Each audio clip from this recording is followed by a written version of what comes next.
Hello and welcome back, all. It is free content season because it is Banlist season once again. How many times can I say season in one sentence before it gets tiring? Too bad, it's my channel. Shut up about it.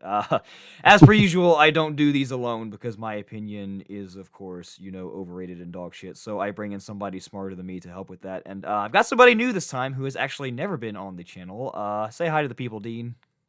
Hey, how's it going, everybody? Welcome on in. This is a man who goes to far more Yu-Gi-Oh things than me, tops way more events. So we have the smarter opinion here. Don't you worry. Oh, you're being too kind. You're just as good a player as I am. And other funny things we tell us. All right, let's go ahead and dive right in with what we always do with the ban list things, and that is talking about the current meta. So we, of course, have to, thankfully, not talk about Ishizu tier. May it rest in peace. We are talking about Castira. So there's just a few cards in here that I have chosen to represent that, and I'm not quite sure how Konami would go about tackling this, whether it be a hit to Fenrir Unicorn or any of the cards like Birth, Theosis, or the Field Spell. Um, funny enough, I think the Konami thing to do would be to hit Mind Hacker of one of the things, and then maybe some limit to Shangri-Ira or Rise Heart, but I'm really not sure how they approach this. Just kind of piggybacking off of that, I think in my honest opinion, the appropriate hit for Kashtira is a ban to number 89, Diablosis the Mind Hacker.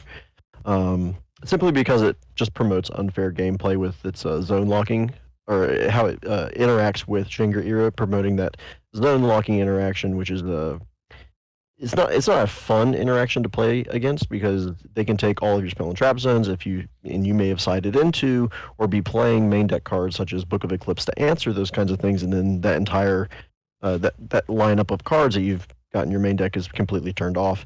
And then also having Mind Hacker in a format where it's in the best deck means that the extra deck building has to play around with that card.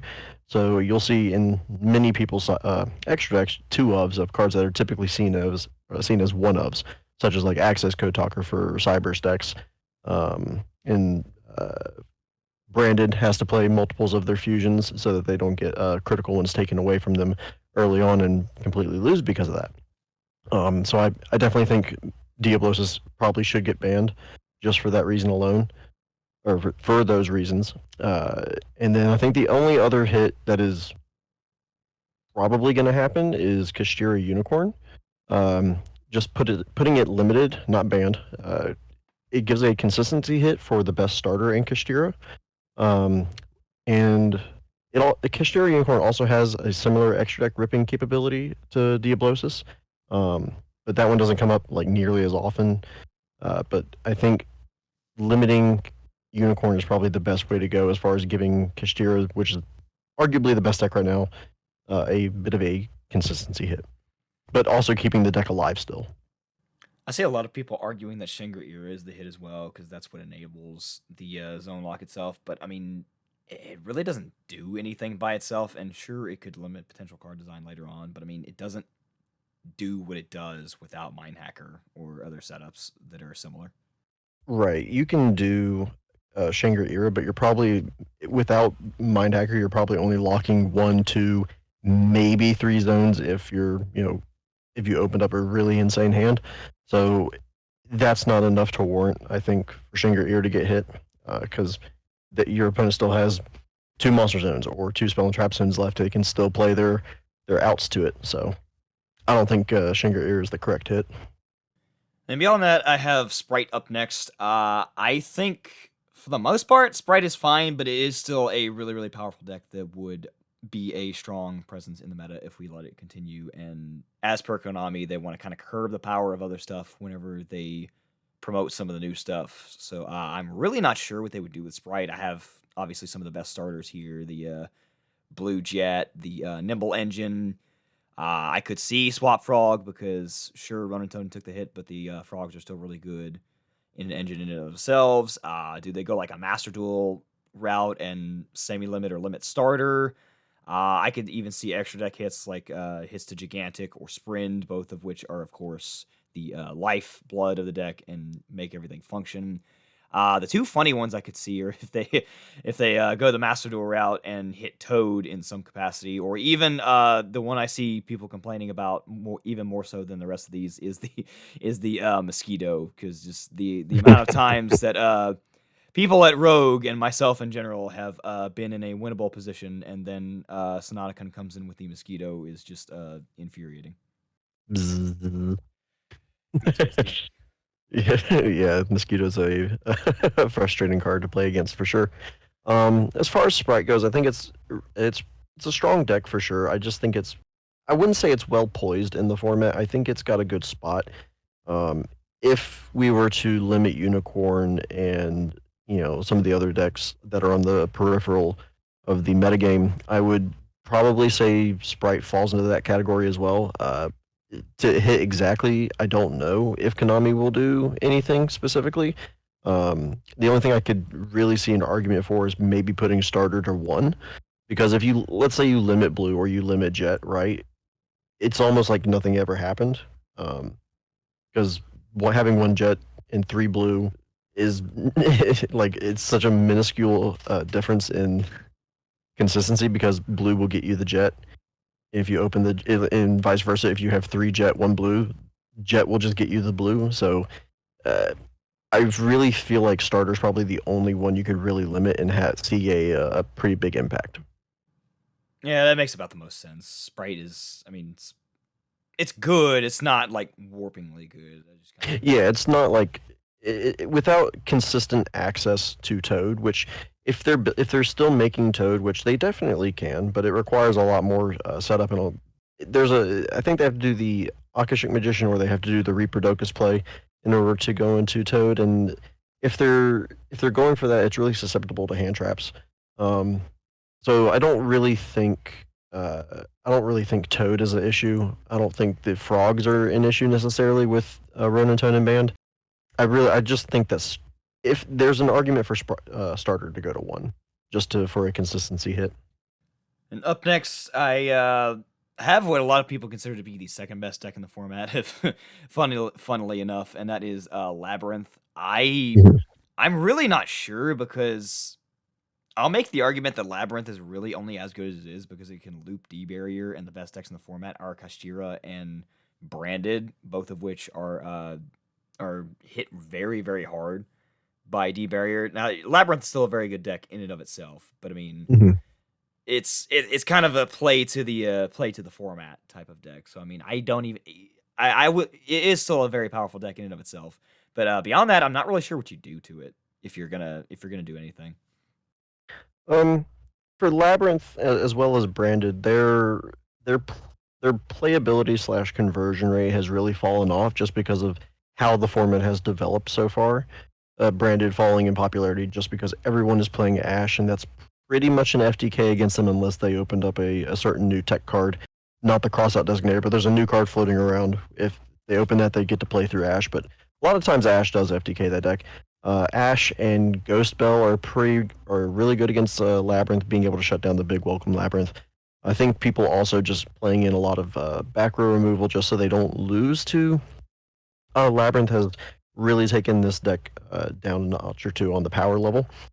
So because just recently I went to a regional this past weekend in Mississippi, and Labyrinth, I didn't see hardly any Labyrinth anywhere near the top tables. I played against one Labyrinth probably round 5, and it was a really easy 2-0 because I had Ghost Spell, which shut off the big welcome Labyrinth, and the strategy really falls apart if the big welcomes don't go off. That makes more sense to me. I just kind of threw this in just as discussion, because I mean you'll see popular channels Yeah. placing this as high as like the second best or best deck of the format. So I just figured it warranted the discussion. But funny enough, you bring up Branded, because that is next. Mhm. I really don't think they're gonna do anything, because as per the Konami way, they want to push the new support, and Branded gets new cards in what, the next 2 or 3 sets. So I mean, Yes. if you do anything, the only thing that I think is warranted and that I think should happen is a ban to Branded Expulsion, because being the gimmick puppet lock is just free. I mean, you do full Branded combo as per normal, but then with the Grand Ganola, you just send gimmick puppet instead of anything else to extend further, and then you have full board plus Gimmick Puppet lock, which is just I don't think that should be a thing. See, I agree that Expulsion is a pretty degenerate, can be a degenerate card. It's actually an amazing card in the main deck without the Gimmick Puppet, but I digress. I think the Gimmick Puppet thing is almost sort of, you can kind of detach it from Expulsion, because if you ban Expulsion, one of the cards they're getting in the next set is the new Fusion, which is branded Expulsion but on legs. So I think it's really funny that people want to ban Expulsion when the deck is getting a Fusion that's going to be Expulsion anyway, which they can still Gimmick Puppet lock after that. So I don't think they're going to do anything to branded, honestly. I don't think the deck's really up there as far as really needing a hit. Yes, Expulsion into Gimmick Puppet is pretty degenerate, but I don't think the deck has definitely fallen off in popularity just because of Branded Fusion being ashed, and just the amount of fear that people have. They don't want to sit down, activate Branded Fusion, and then lose because, well, their opponent opened up the 3 of, So I don't, and plus Branded has support, like you said, 2 to 3 sets. I also threw Super Poly in here just because it always comes up depending on the format. This is either the best card in existence because you can't respond to it, or this is a card that you never want to play just because it doesn't warrant coming up in the format. I just throw this in here because with the new support Brand is going to get, it is going to have an increase in power, and I can see this card coming up. So I mean, I throw this in here every single discussion as to whether or not something should happen to this. I think it's semi-limited in Master Duel. It has been limited in band before. I don't even know if something should happen to this card. Super Poly is definitely one of those cards that's just absolutely crazy when it resolves. But the format has to be pretty well poised for it to be good. You can main deck Super Poly all day, all night, but if your opponent's board isn't anything that can be Super Polyed into, you lose a lot of value with the card, because you definitely don't want to discard a card from your hand to activate this card just to fuse your own stuff away. Unless you're going for game, of course, but that rarely comes up. So I think Super Poly is fine where it is. And next pivot is into the I don't even have a joke for this. It's Runic. My own personal opinion is that at the very least, Fountain should be limited because I don't know what Konami was thinking printing Fountain. Like the sheer resource loop that you can get with just Runic, and then you splash in other stuff like Naturia and the new cards they just got. I mean, Runic Naturia is a really, really strong resource loop deck, and Fountain is one of the main things that enables that. And then Tip is like one of the better Runic cards that enables that as well. So I mean, my personal pick is limit to Fountain if they're going to do anything, because that would hit the Runic engine as a whole. Because if you just get rid of the one Fountain and they can't Cosmic the one Fountain, and then okay, sure, have fun with your deck. Yeah, so Runic is definitely pretty contentious, right? Because it's you never want to be on the opposite end of a Runic player, because it's very frustrating to have your resources banished off the top of your deck. I think I'm gonna play devil's advocate here. I agree that Fountain probably should go to 1, but I think the way Konami's gonna do it is, at least here in the TCG, the way they like to do things is consistency hits. So, and with Runic getting support in the future, I don't think they're gonna do too much to it, as they're not gonna hit it hard enough that it's unplayable. They still want people to get hyped up for the next fusion that's coming out. In my eyes, I could see Konami semi-limiting Tip. That way, it's still playable. It's a small consistency hit. You're not gonna see Tip, in your opening hand as much as before, and you won't draw into it as much because they have to go to the bottom with Fountain. But Runic's really interesting because it's a splashable engine with lots of strategies. And like you mentioned before, it's seeing a lot of success with Runic Naturia. So, I mean, if we take a look at top cut representation, there's a sprinkling of Runic. It's not like taking over things in droves, per se, whereas Castira is pretty much taking over everything. So I don't think there's an immediate need for this to get hit more, either Tip or Fountain to get hit further than 2 copies. That's pretty much my stance. I like, it's a good deck, right? But I don't think it's at a point where we have to hit it harder than, say, Castira, right? That is also true, but of course, as you bleed down to like the more local level, the more Runic players, it's like any time that Flu got big. Whenever barrier statue Mhm. gets around, it's just that deck that people are tired of seeing because of that one gimmick it has. Well, to be fair, boiling down to a local level is one thing, and you're absolutely right. There's definitely probably more Runic players at locals than there are at top cuts at, let's say, like a YCS. Whereas Fluanderies during a Shizu tier format, as well as the format with tier before, with Dark Wing Blast, we had a Shizu, or no, we had tier element versus Flu in the finals for, I think, 3 back-to-back YCSs. So I'm kind of glad that Flu was hit to the extent that it was. I could argue that Flu still needs to be hit again, but that's a different story because I hate that deck. Uh, I think Runic, however, it's poised a little bit differently in that it's more of an engine than anything else, right? And it's a very versatile engine, and hitting tip specifically, for me at least, is you don't have to use tip immediately on your first turn, right? Because it is a copy of everything else in your deck. It's a utility card, or well, a searcher for your utility cards. So you can search for those interruptions, the perfect interruption for your opponent. So I think semi limiting that is probably the way to go as far as like a consistency hit to that strategy specifically, so that you can like reduce the amount of utility that you're going to get out of the strategy. I like the next card that you have on here. I like it a lot. Before I allow myself to get to that one, I will let myself transition to just the last two portions I have down in the extra deck, which I just left these in here because these, again, format dependent and then just mindset Mhm. dependent. These always come up. I have Dweller and Zeus down here as generic options because inevitably people will always talk about these.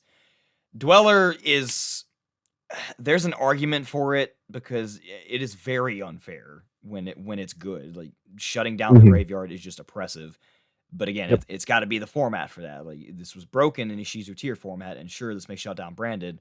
But if you're not a deck that can spam a rank 4, then this doesn't matter anyway. Plus, if this is a grave, like, okay, Resolve Dweller against Castira. Okay, anyway. Whereas Zeus is just Zeus, I can see being a bit too oppressive at times, but I mean,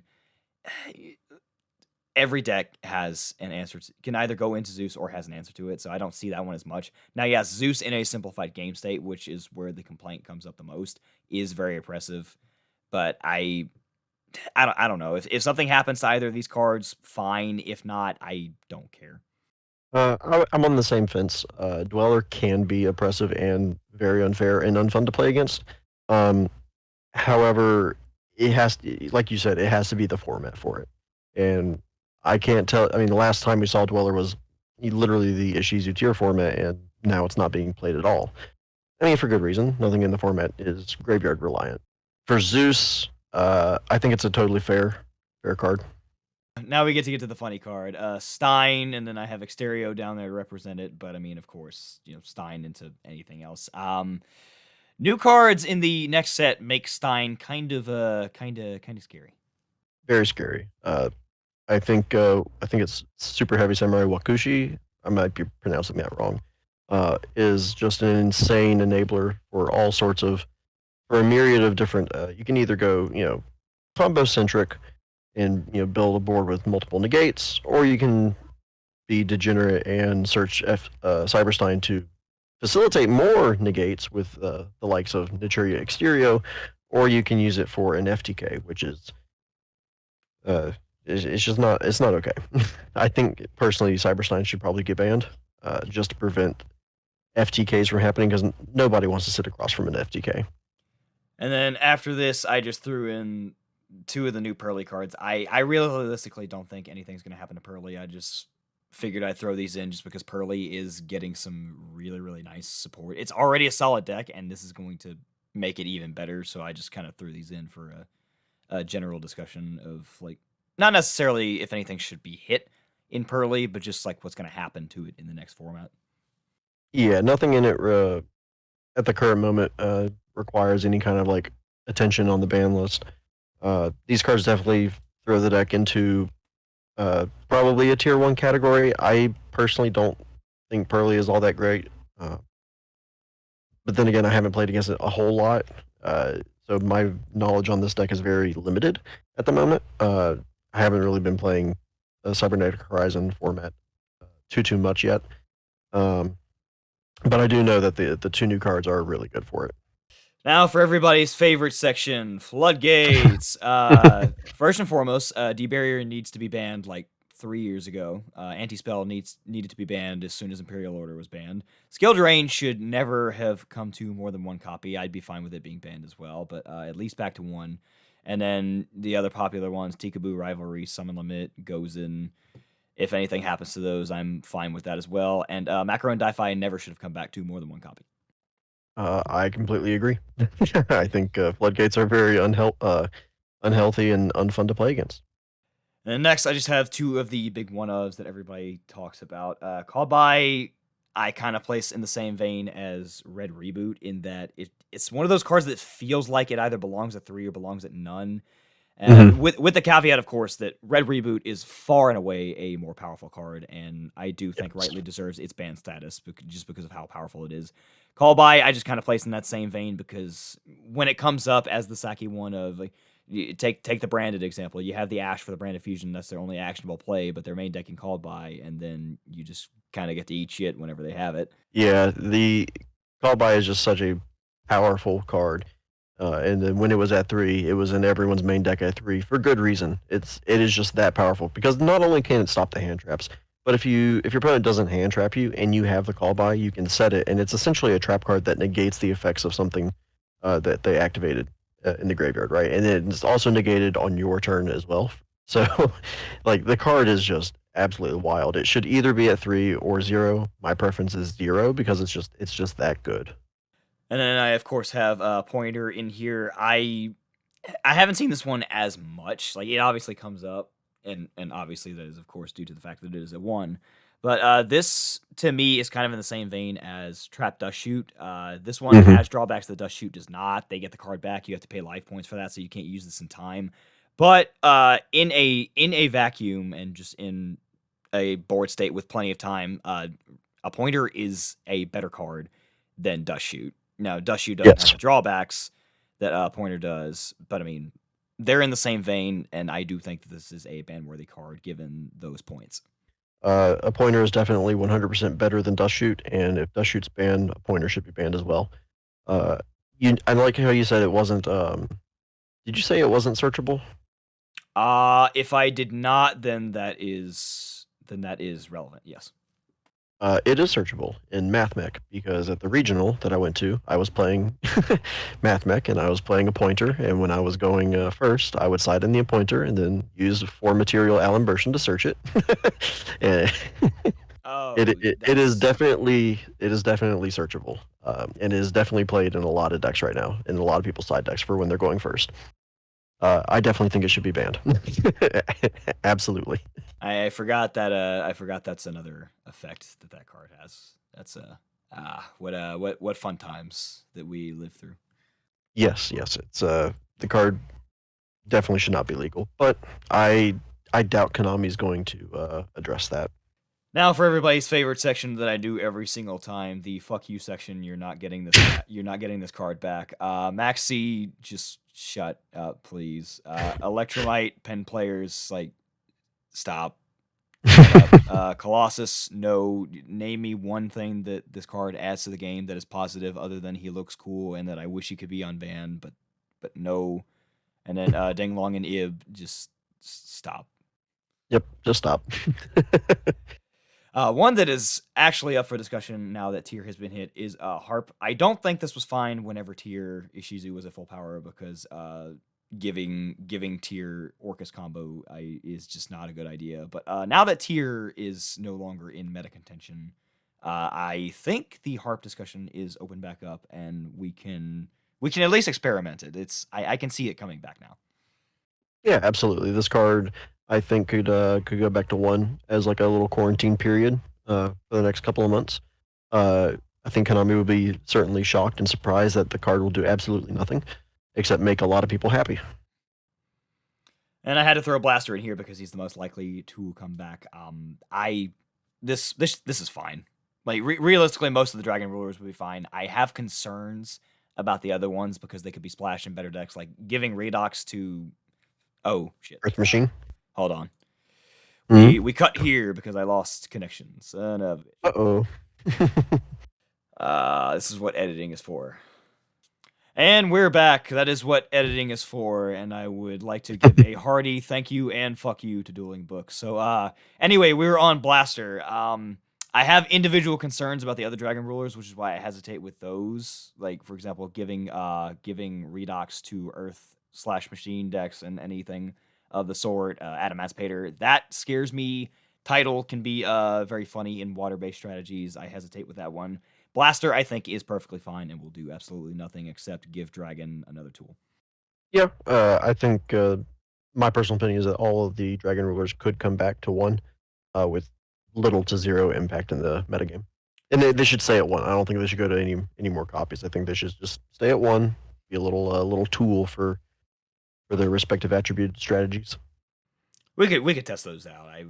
I could see those being fine with those. I have concerns about some of the other ones, but overall I think they would be okay. Mm-hmm. And I have to throw this in every format. Just give me more than one copy of Gazelle, like please. Honestly, Gazelle, Salamangreat, I mean, I can't remember which ban list it was, but didn't we just recently get Circle back to 3? I think like 2 ban lists ago. It's Yeah. Salad has done like nothing except for that one dude that tops a YCS. But I mean, like, sure, a good Salad player that wins every die roll is gonna Yeah. do things. But like, it's not a meta warping deck. Yeah, and I mean, Salad definitely fell off in popularity as the best Cybers deck since Mathmech kind of took up the mantle. With Circle going back to 3, I don't think it's any stretch of the imagination that Konami would keep Gazelle limited, especially with the upcoming Fire Duelist pack that we're going to be getting in like 6 months.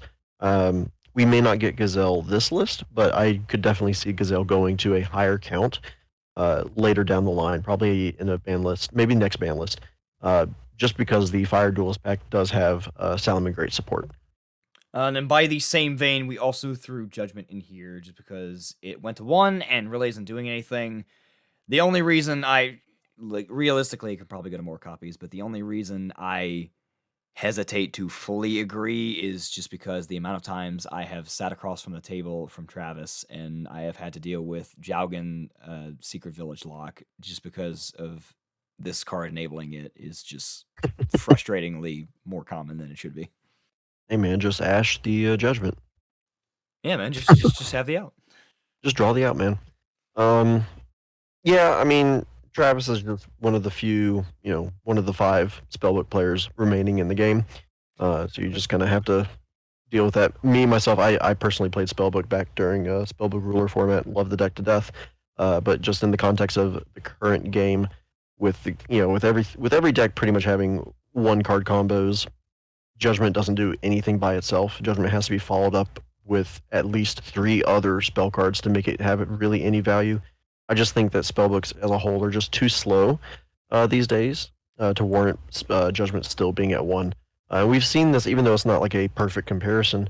The card has been legal in Master Duel at 3 copies for some time now, further proving, and it's completely irrelevant in Master Duel, just to say, which just further proves its age and irrelevancy. And then before I get to the best part of the last little section I have here, before I forget that I've put Ancient Fairy down here.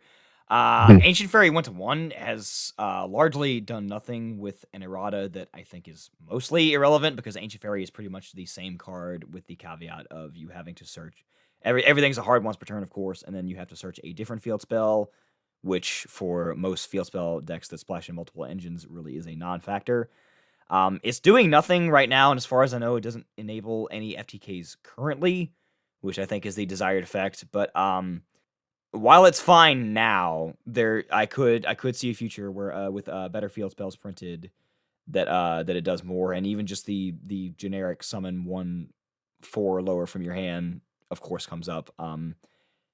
I again, it's fine now, but I could see this card being problematic in the future, so I don't really know the placement for this card. Like 1 is obviously fine. I don't think it should be it. Well, being in multiple copies would be irrelevant because it's a hard once per turn. But I guess revisit this card in the future because it's not doing anything now. But I could see it being scary again later on. Oh, absolutely. This card is absolutely crazy. Even though it's been eroded to a hard once per turn, the amount of PTSD I have from this card from 2017 is extensive. So I do fear that maybe in the future, I mean, I think Konami may have learned from their transgressions of broken field spells, but that is also it's just something we have to keep in mind that any good field spell that gets printed, Ancient Fairy Dragon is just kind of like there waiting in the dark to break it. And then for the final section I have here, I threw in all of the relevant pot cards because these come up every single discussion. Desires, this being at 2 feels really strange. This is one that feels like it should either be banned at 1 or at 3. This was kind of hit for Sword Soul sins. This was just essentially a pot of greed and Sword Soul, which I think is it's fine for this to go back at 3. I don't see this doing anything too relevant. If people have fears and concerns about that, then fine. Prosperity, I think, should absolutely be at the very least limited to 1 because this is just this is literally just add a card from your deck after excavating 6 in Yu-Gi-Oh. Extravagance, I think, is more so fine. There's not really. I could see an argument for this card for decks like Labyrinth because this is literally just Pot of Greed and Labyrinth. And then Duality, I think, is mostly fine. Nobody but Flunder or Stun plays this, so that's fine. Yeah, I agree with Extravagance and Pot of Duality.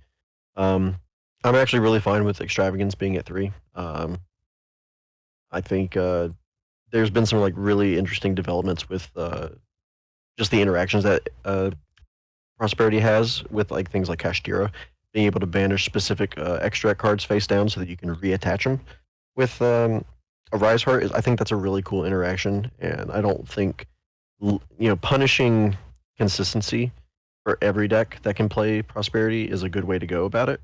I think with Prosperity, you have to be kind of cognizant of your extra slots more so than other decks. I don't think it really warrants being hit in any capacity. Pot of Desires could go to 3, nothing would change. It could stay at 2, nothing changes. Yeah, I think the pot cards honestly are just in a good spot for me personally. And I think that's about all we got lined up. I don't know any other funny statements to make. I think we covered everything. No, I think that was pretty much everything. We covered everything in a pretty reasonable amount of time. All right, then I think that is about all we got for you. We will see if Konami likes to listen to our advice or if they're going to do the usual dumb hits that nobody agrees with. And we will revisit them then. And beyond that, I just got to thank Dean for joining me. Of course, always thanks for giving me your time, sir. Oh, absolutely. Yeah, I had a great time. Thanks for having me on. And we will close it out there. Thank you for tuning in, everybody, and you have a good rest of the day.